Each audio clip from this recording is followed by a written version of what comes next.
Are you currently suffering from sharp, stabby pain on the outside of your elbow and finding activities such as gripping, twisting, or lifting challenging and painful?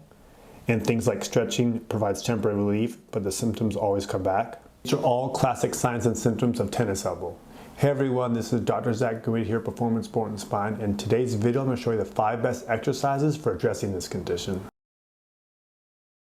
Tennis elbow is mechanical irritation of the common extensor tendon of the forearm, and with these exercises, some discomfort is normal, but it should not be severe, and any symptoms should resolve within 24 hours. So with this condition, the long finger extensors can be overactive. So a quick test I want you to do is make a fist, and can you extend your hand or lift your hand up towards the ceiling without extending your fingers?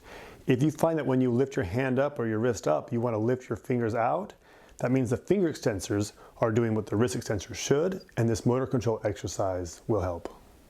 So for this exercise, make sure your elbow is bent and your one joint is bent, but your fingers are straight on a flat surface. Keeping your palm down, press your fingers out nice and controlled all the way, and then return to the starting position. Work up to 10 reps before you add weight, and make sure your thumb doesn't lift off the table or the surface. A couple errors is you don't want your fingers to bend as we demonstrate here, or you don't want your fingers to extend. So the only joint that should be moving is this joint and this joint. So as you press your fingers out, your palm flattens down, and then as you bring your fingers back, your fingers bend. So now for the isometrics. So again, your arms should be rested on a surface, and again, we want to keep that elbow bent to reduce the compression forces of that tendon over the bone. And to find neutral wrist position, I want you just to make a fist before you add the weight. So once you found that neutral position, add a light weight, and then you're going to hold 30 to 60 seconds or to tolerance, 3 to 4 reps, making sure to rest at least 1 minute between, and then increasing the weight over time. Do these every day as long as the tendon recovers by the previous morning. So another isometric is using a band. So in a standing position with your elbow bent at 90 and your hand vertical with the band anchored around your foot, you're going to rotate your palm face down and slowly straighten your arm. And again, as you straighten or extend your elbow, it's going to put more compression, so you may want to initially pause and only go halfway and then build up tolerance, and then subsequent times work on increasing the range of motion to your current pain level. But again, over time, and probably weeks or months, the goal is to get all the way out to full extension. The same sets and dosage applies to the previous exercise. So pronation, supination. With your elbow bent and your forearm rested on a box or an object, hold a hammer or another object such as a broom or a dowel. Starting palm down, we're going to rotate slow and controlled 4 to 6 seconds to palm face up, and then return to the starting position. Do this 3 to 4 times a week, 3 sets of 10 to 12 reps, making sure to rest 2 minutes between sets.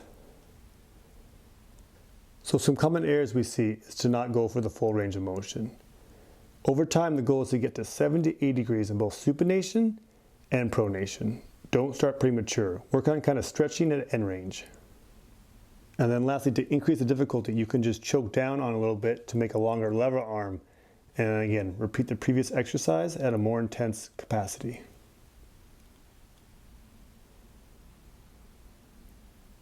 So wrist extension. With your arm on the surface and your elbow bent and your wrist in neutral, grab a light weight. Bending your hand down towards the floor and then all the way up to the ceiling, slow and controlled, 4 to 6 seconds. Again, you should feel tension over the outside of your elbow. So for dosage, do 3 sets. Initially for week 1 to 2, do 12 to 15 reps, waiting 2 minutes between sets. At week 3 or 4, increase the weight so your reps are now 8 to 12. And then at week 5 to 6, increase the weight so your reps are at 4 to 6. Do this every other day or 4 times a week. So for strengthen the rotator cuff, be in a face down position with your elbows and arms at 90.